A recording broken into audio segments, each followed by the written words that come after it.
Sang Maha Dinamis akan menuntun manusia-manusia dinamis yang hidup, roh-roh manusia yang hidup, sehingga mereka tahu kebenaran-kebenaran. Tentulah gembala dengan roh kita, nanti Tuhan akan memberikan kebenaran, cara-cara perdamaian. Nama kata lain adalah Salam saudaraku yang kekasih. Siapakah Allah yang Maha Esa? Kita akan membahasnya setelah kita menyaksikan satu lagu pujian.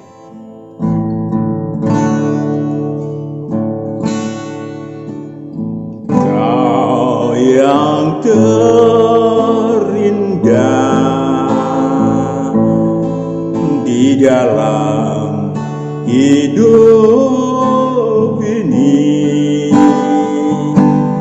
tiada Allah Tuhan yang seperti Engkau, besar perkasa penuh kemuliaan.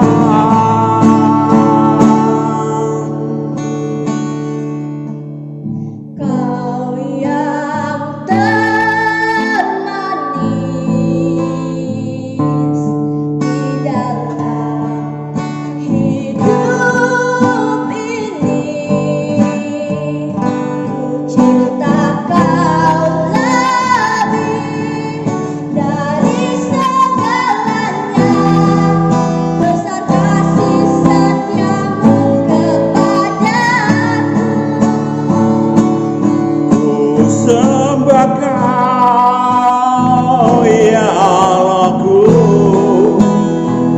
ku tinggikan namamu selalu, tiada lutut tak bertelut menyembah Yesus Tuhan Rajaku. Sembah Kau ya Allahku,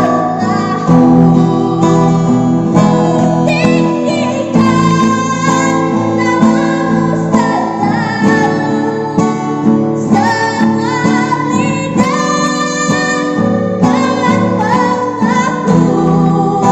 telah mengaku,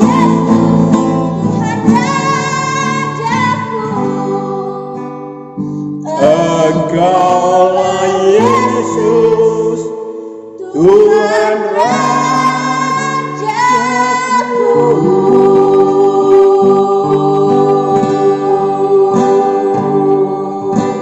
Siapakah Allah yang Maha Esa? Setiap roh manusia pasti mengenalnya. Allah yang Maha Esa. Kita merayakan kesaktian, Hari Kesaktian Pancasila. Luar biasa yang meramu Pancasila. Ya, ada Presiden Soekarno, ada Mr. Muhammad Yamin, ada Dr. Supomo. Mereka meramu Pancasila, sila pertama, ketuhanan yang Maha Esa. Luar biasa, tidak ada di negara lain seperti itu. Saudaraku yang kekasih, tetapi kita tidak membicarakan tentang Pancasila. Yang kita bicarakan adalah Allah yang Maha Esa. Allah yang Maha Esa, apa maknanya? Allah yang Maha Esa sesungguhnya merupakan dasar yang utama dan terutama dari seluruh hukum Taurat dan kitab para nabi yang manapun. Saudaraku, dasar utama yang terutama dari seluruh hukum Taurat dan kitab para nabi. Markus 12 ayat 29. Markus 12 ayat 29, jawab Yesus, hukum yang terutama ialah, dengarlah, hai orang Israel, Tuhan Allah kita, Tuhan itu Esa. Tuhan itu Esa. Allah yang Maha Esa adalah Allah segala makhluk. Allah segala makhluk yang ada dimanapun, di surga maupun di bumi. Allah Alam semesta artinya Esa, tidak ada yang lain. Ya, tidak ada lain selain Allah Bapa lah. Itu yang merasa dekat, mereka mengatakan Allah Bapa. Saudaraku yang kekasih, ingin saya sampaikan kepada saudara bahwa Allah yang Maha Esa adalah Allah yang daripadanya segala sesuatu berasal, dan untuk Dia kita hidup. Dia adalah Allah yang terdahulu dan terkemudian. Nggak ada Allah lain sebelumnya, nggak ada Allah lain sesudahnya. Beberapa hal yang penting yang harus kita ketahui tentang Allah yang Maha Esa, yakni Allah yang Maha Cemburu, tetapi juga Allah yang Maha Kasih. Banyak manusia beranggapan bahwa Allah adalah dalang dari seluruh peristiwa, terutama nasib buruk, peristiwa dan musibah yang menimpa manusia-manusia. Manusia-manusia terutama yang tertimpa musibah akan menganggap dalangnya adalah Allah. Ya, maka banyak kemudian mereka menghujat Allah, marah kepada Allah, dan kemudian berganti menyembah kepada Allah lain. Maka Allah yang menciptakan, perhatikan baik-baik, Allah yang menciptakan saudara dan saya, Allah yang menciptakan seluruh makhluk, maka saudara dan saya adalah makhluk ciptaan, pantas untuk Sang Maha Pencipta cemburu, bukan? Perhatikan Allah yang Maha Cemburu, Keluaran 20 ayat 3 sampai 5. Keluaran 20 ayat 3, jangan ada padamu Allah lain di hadapanku. Ayat 4, jangan membuat bagimu patung yang menyerupai apapun. Jangan membuat bagimu patung yang menyerupai apapun yang ada di langit di atas. Yes. Atau yang ada di bumi di bawah. Yes. Atau yang ada di dalam air di bawah bumi. Itu dia. Ayat 5, jangan sujud menyembah kepadanya atau beribadah kepadanya, sebab aku, Tuhan Allahmu, adalah Allah yang cemburu, yang membalaskan kesalahan bapa kepada anak-anaknya, kepada keturunan yang ketiga dan keempat dari orang-orang yang membenci aku. Inilah hutang maut manusia gara-gara membuat Allah cemburu. Allah membiarkan iblis memiliki piutang maut kepada pelaku keturunan kedua, keturunan ketiga, dan keturunan keempat. Manusia-manusia membenci Allah yang Maha Esa. Saudaraku yang kekasih, kita sudah pernah membicarakannya, bukan? Namun Allah yang juga menunjukkan kasih setia kepada manusia-manusia yang mengasihi Dia dan yang berpegang pada perintah-perintahnya. Maka setiap orang yang mengasihi, perhatikan, setiap orang yang mengasihi, ia mengenal Allah. Kalau ada hati nurani penuh dengan kasih, dia mengenal Allah. B. Seluruh roh manusia, perhatikan baik-baik, seluruh roh saudara dan saya, rohnya ya, mengenal Allah yang Maha Esa. Sewaktu roh kita, roh saudara dan saya bermukim di surga kekal sebelum turun ke bumi, kita tinggal berada di sekeliling tahta Allah. Kita tinggal di sekeliling tahta Allah yang Maha Esa.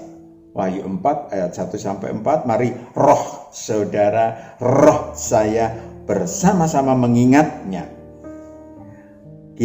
Roh kita dapat melihatnya langsung, walaupun yang dilihat memang hanya cahaya kemuliaan Allah, nggak bisa melihat rupa Allah. Lanjut. Wahyu 4 ayat 1, kemudian daripada itu aku melihat Sesungguhnya sebuah pintu terbuka di sorga, dan suara yang dahulu telah ku dengar berkata kepadaku seperti bunyi sangkakala, katanya, naiklah kemari, dan aku akan menunjukkan kepadamu apa yang harus terjadi sesudah ini. Ayat 2, segera aku dikuasai oleh roh, dan lihatlah, sebuah takhta berdiri di sorga. Sebuah tahta berdiri di surga. Dan di takhta itu duduk seorang. Seorang, itulah Allah yang Maha Esa. Ya, maka digambarkan sebagai seorang. Tapi bukan orang ya saudaraku, menggambarkan bahwa Allah itu Maha Esa, maka digambarkan pakai bahasa manusia seorang. Lanjut. Ayat 3, dan dia yang duduk di takhta itu nampaknya bagaikan permata yaspis dan permata sardis, dan suatu pelangi melingkungi takhta itu bilang gemilang. Gambaran dari kemuliaan Allah yang Maha Esa, yang sebetulnya seorangnya nggak bisa kita lihat, cuman untuk menggambarkan bahwa Allah yang Maha Esa. Tapi yang bisa dilihat oleh roh kita adalah kemuliaannya yang luar biasa. Lanjut. Bagaikan zamrud rupanya.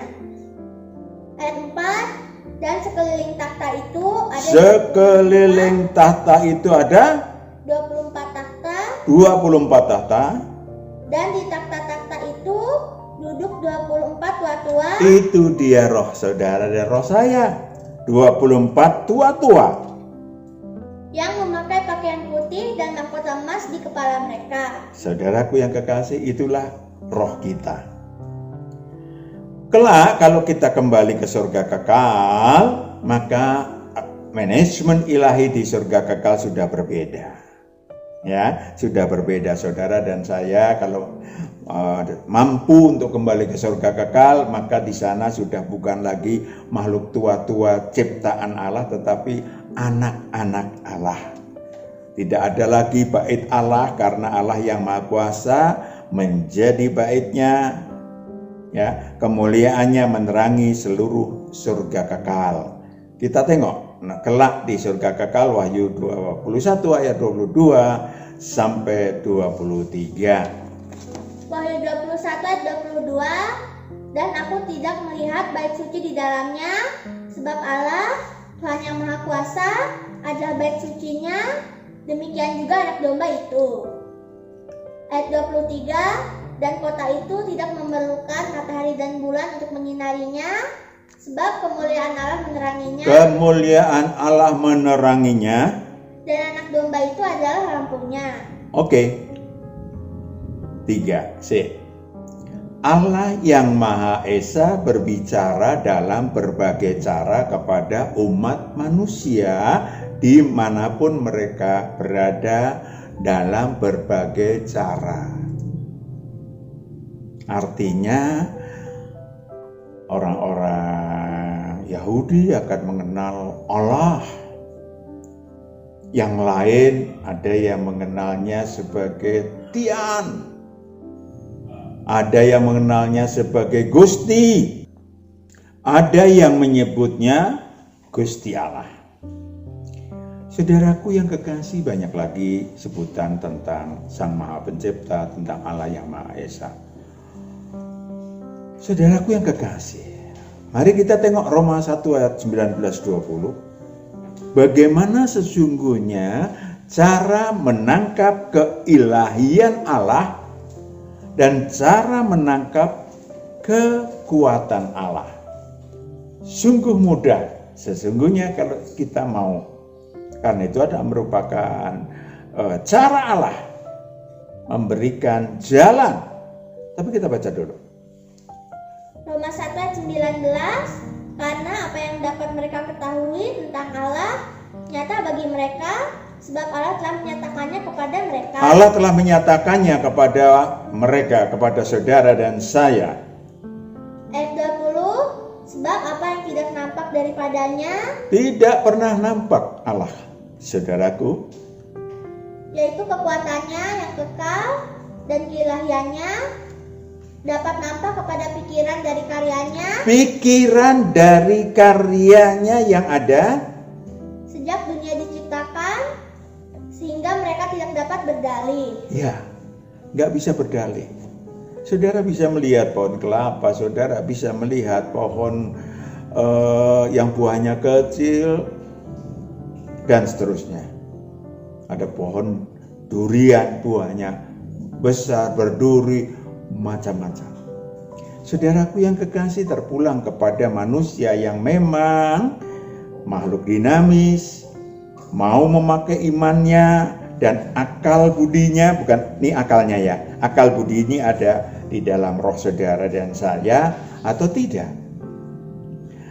Allah memberi upah, perhatikan baik-baik. Allah menuntun, Allah memberi upah kepada manusia-manusia yang percaya keberadaan Allah, apalagi yang mencari Dia. Ibrani 11 ayat 6. Yang percaya kepada Allah, percaya keberadaan Allah, dan yang mencari Dia. Ibrani 11 ayat 6, tetapi tanpa iman tidak mungkin orang berkenan kepada Allah. Harus orang yang mencari, beriman ada Allah, lalu mencari kelanjutannya, terus sebab barang siapa berpaling kepada Allah, ia harus percaya bahwa Allah ada. Harus percaya bahwa Allah ada. Dan bahwa Allah memberi upah kepada orang yang sungguh-sungguh mencari Dia. Itu dia. Bahkan apalagi manusia-manusia yang taat, yang berkorban atas firman Allah akan mendapat upah kelak di surga kekal. Ya. Saudaraku yang kekasih, maka tidak aneh ada berbagai Taurat dan kitab para nabi, berbagai religi di muka bumi ini, bukan? Karena Allah berbicara dalam berbagai cara. Saudaraku, di bumi, saudara dan saya boleh menjadi siapa-siapa. Tetapi yang kelak di surga kekal, ya, saudara dan saya akan dianggap sama saja. Kecuali apa? Kecuali imannya. Kecuali akal budinya. Intinya adalah kecuali rohnya. Karena apa? Karena Allah sangat peduli kepada setiap roh manusia. Perhatikan, Allah sangat peduli pada setiap roh manusia. Yang kedua, Allah yang maha kehendak dan Allah yang maha pencipta. Ya, sewaktu di surga kekal, setiap roh manusia percaya bahwa Allah yang Maha Esa berkehendak dan menciptakan segala sesuatu. Wahyu 4 ayat 10 sampai 11. Saya dan roh saudara itu paham, tahu persis bahwa Allah yang Maha Esa adalah Allah yang Maha Pencipta, yang Maha Kehendak untuk menciptakan segala sesuatu. Wahyu 4 ayat 10. Maka tersungkurlah ke-24 tua-tua itu di hadapan Dia yang duduk di atas takhta itu. Yes. Dan mereka menyembah Dia yang hidup sampai selama-lamanya. Dan mereka melemparkan mahkotanya di hadapan takhta itu sambil berkata, ayat 11, Ya Tuhan dan Allah kami, Ya Tuhan dan Allah kami, Engkau layak menerima puji-pujian, yes, dan hormat dan kuasa. Sebab Engkau telah menciptakan segala sesuatu. Engkau telah menciptakan segala sesuatu. Dan oleh karena kehendak-Mu semuanya itu ada dan diciptakan. Karena kehendak-Mu semua itu ada dan diciptakan, itulah roh kita. Ada core-nya yang sama. Bahkan saat menciptakan bumi dan langit dan bumi, roh saya dan roh saudara hadir. Berkali-kali Pak Matius sampaikan, bukan? Di dalam ayat 38 ayat 4 sampai 7 saudara bisa baca bahwa kita hadir, saudara dan saya hadir. Berbangga dan bersyukurlah Allah yang tidak ada duanya tersebut, yang menciptakan saudara dan saya, yang menciptakan langit dan bumi, menjadi Allah saudara dan Allah saya. Nggak usah sikut-sikutan tentang nama. Amin. Karena Dia yang menciptakan segala makhluk. Yang ketiga adalah Allah yang maha kuasa, Allah yang kekal, Allah yang hidup. Saudaraku yang kekasih, Allah yang maha kuasa, yes, kita kenal. Ciptaannya macam-macam, luar biasa. Ya, tetapi dia bukanlah Allah yang sewenang-wenang. Sekali lagi saya sampaikan bahwa dia bukan Allah yang sewenang-wenang. Dia maha adil, maha benar. Allah yang Maha Esa adalah Allah yang kekal dan Allah yang hidup. Allah yang hidup, bukan patung. Bukan patung. Saudaraku yang kekasih, artinya bukan Allah-Allah hulu kecil, bukan ilah-ilah yang diciptakan oleh manusia. Artinya Allah itu ada di antara manusia setiap saat. Setiap saat.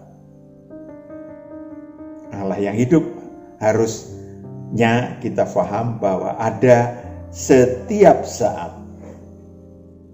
Sang Maha Dinamis akan menuntun manusia-manusia dinamis yang hidup. Roh-roh manusia yang hidup.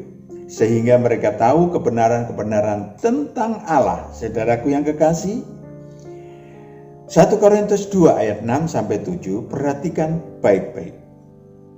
Perhatikan baik-baik.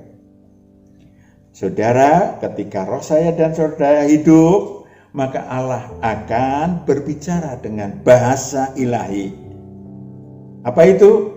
Kita dengarkan dulu firman-Nya. 1 Korintus 2 ayat 6, sungguh pun demikian, kami memberitakan hikmat di kalangan mereka yang telah matang. Mereka yang telah matang, bahasanya manusia demikian. Mereka yang telah matang. Terus? Yaitu hikmat yang bukan dari dunia ini dan yang bukan dari penguasa-penguasa dunia ini, yaitu penguasa-penguasa yang akan ditiadakan. Ayat 7, tetapi yang kami beritakan beritakan adalah hikmat Allah, yes, yang tersembunyi dan rahasia, yang sebelum dunia dijadikan telah disediakan Allah bagi kemuliaan kita. Sebelum dunia dijadikan adalah roh kita yang ada, ya kan? Saudara dan saya baru berapa? Saya baru 74 ya, 4 tahun yang lalu dilahirkan. Iya enggak?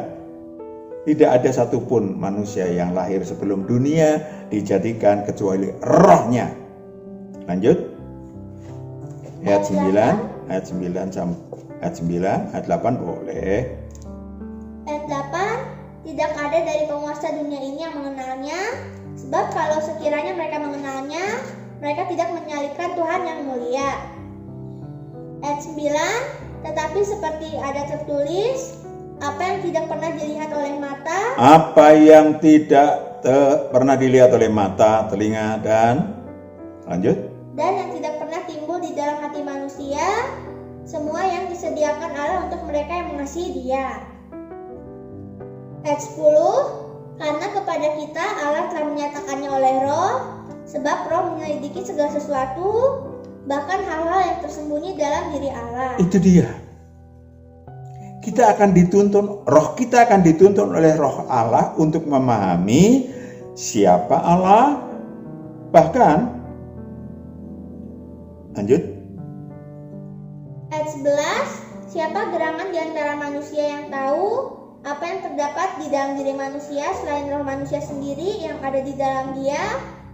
Roh saudara dan roh saya adalah yang paling tahu tentang Allah, tentang diri kita. Jadi bukan dengan pikiran, bukan dengan emosi, dengan akal.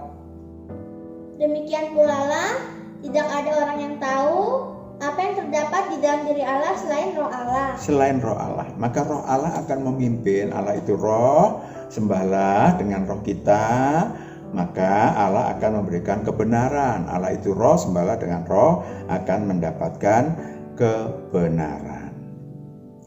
Allah yang maha sistem, ini yang tidak biasa dikenal.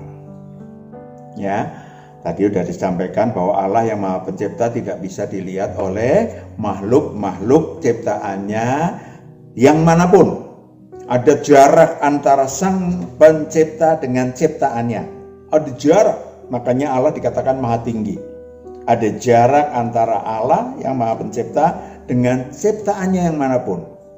Ya, saudaraku yang kekasih, bahkan Lucifer yang dikatakan sebagai ciptaan yang paling sempurna, yang maha indah, tidak tahu, tidak dapat melihat Allah. Maka dia merasa karena paling indah, maka dia merasa bahwa dia adalah Allah. Itu dia kejatuhannya. Saudaraku yang kekasih, saya ingin sampaikan kepada saudara bahwa Allah Sang Maha, perhatikan, Allah Sang Maha Tinggi, Allah Sang Maha Pencipta, Allah yang Maha Esa adalah Allah yang Maha Sistem. Untuk mengurangi gap antara Sang Maha Pencipta, Sang Maha Esa dengan makhluk-makhluk ciptaannya, maka Allah, perhatikan baik-baik, menciptakan, memecah tanda kutip dirinya menjadi Allah dan firman. Yohanes 1 ayat 1 sampai 4, perhatikan.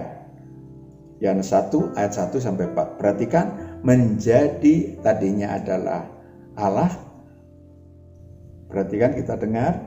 Yohanes 1 ayat 1, pada mulanya adalah firman, firman itu bersama-sama dengan Allah, dan firman itu adalah Allah. Firman itu adalah Allah. Ayat 2, dia pada mulanya bersama-sama dengan Allah.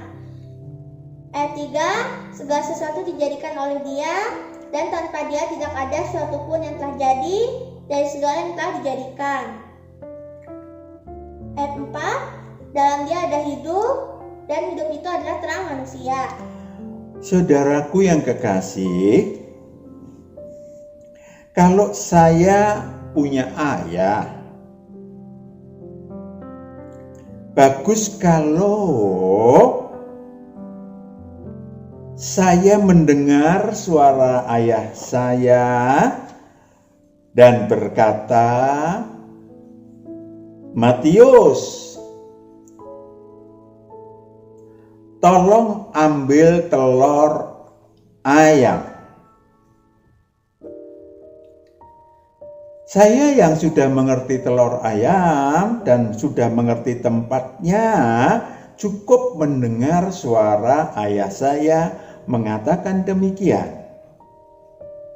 Tetapi ada suatu saat saya disampaikan oleh ayah saya, tolong ambilkan buah ara, buah tin.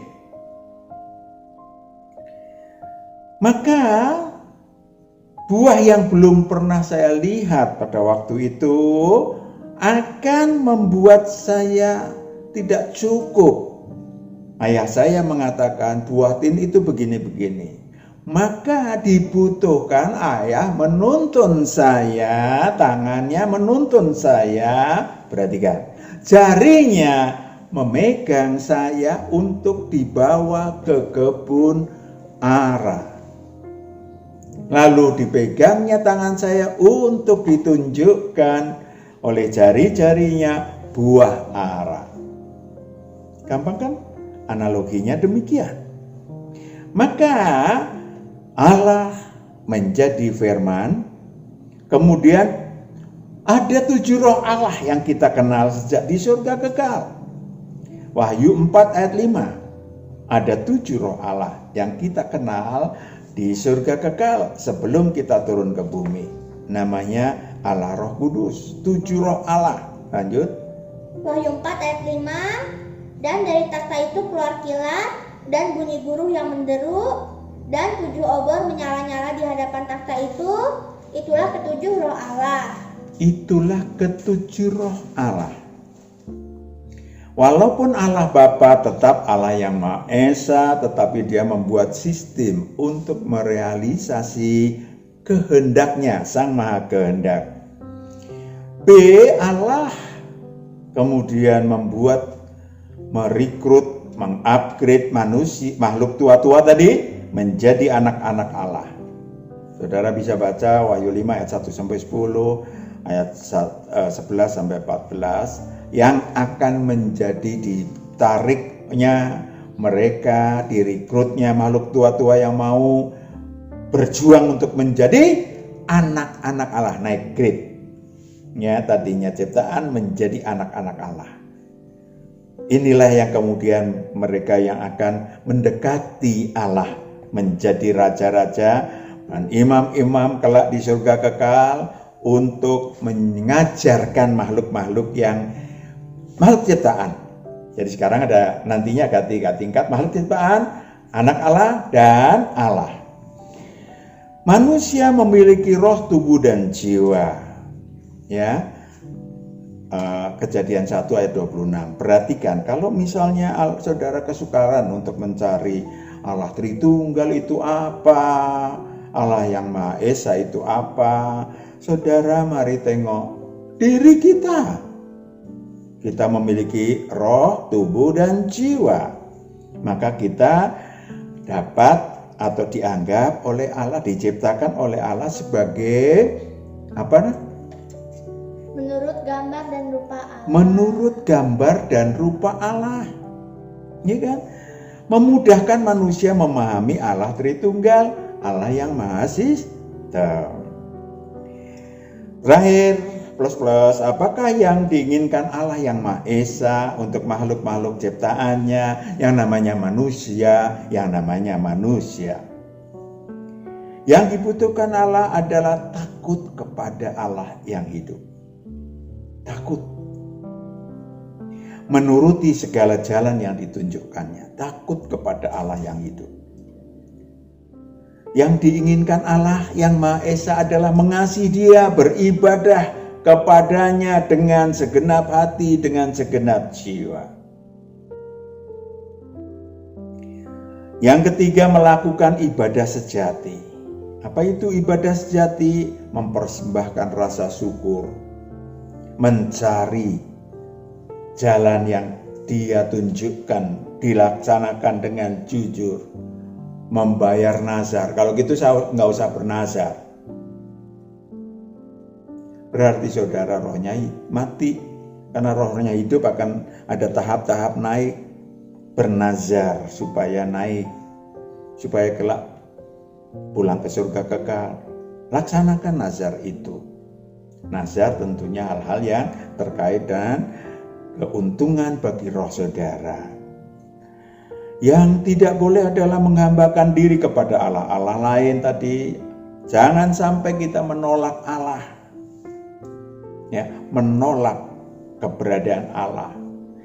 Yang paling utama adalah jangan pernah berpikir bahwa Allah pernah jahat.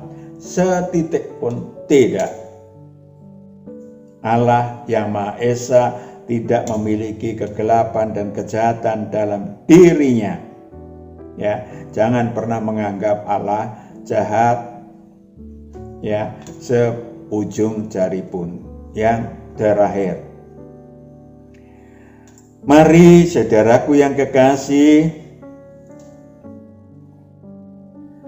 berusahalah mengenal Allah yang menciptakan kita. Bagus sekali kalau kita mentaati ayah dan ibu kita tercinta, karena jenjangnya akan dinaikkan, menciptakan tubuh kita, dan akan ada kita rindu siapakah yang menciptakan roh kita yang kekal. Amin. Maka mulai kita berjalan memahami sarana-sarana yang Allah sediakan sebagai Allah yang Maha Sistem bagi manusia. 2000 tahun yang lalu Allah menurunkan anak manusia untuk menjembatani Allah yang tidak kelihatan. Dia adalah gambar Allah, pengantara Allah dengan manusia, agar saya dan saudara memiliki damai sejahtera. Apa itu damai sejahtera? Saya ulangi, damai sejahtera adalah nasib baik bagi roh kita, hidup, tumbuh, dan berbuah, sehingga kita tidak takut masuk alam maut kalau mati tubuh alamiahnya, dan kelak kembali ke surga kekal. Itu damai sejahtera. Terakhir adalah nasib baik bagi tubuh alamiah kita. Tuhan akan menuntun saudara dan saya terlindung dari kejahatan, bahkan membutuhkan umur panjang kalau saudara dan saya memang mengurus baik-baik totalitas roh saudara dan roh saya. Amin. Kita berdoa. Bapa di surga, hamba serahkan anak-anak-Mu yang kekasih ini, yang telah Engkau kumpulkan, Engkau nyatakan di dalam firman Tuhan, kebenaran Tuhan tentang diri-Mu bagi anak-anak-Mu yang rohnya sudah mengenal sejak di surga kekal. Engkau yang memeteraikan ke dalam diri anak-anak-Mu, dalam diri kehidupan anak-anak-Mu untuk berjalan bersama Engkau dari mulai sekarang sampai selama-lamanya. Dalam nama Yesus Kristus kami berdoa mengucap syukur. Haleluya. Amin. Tuhan berkati.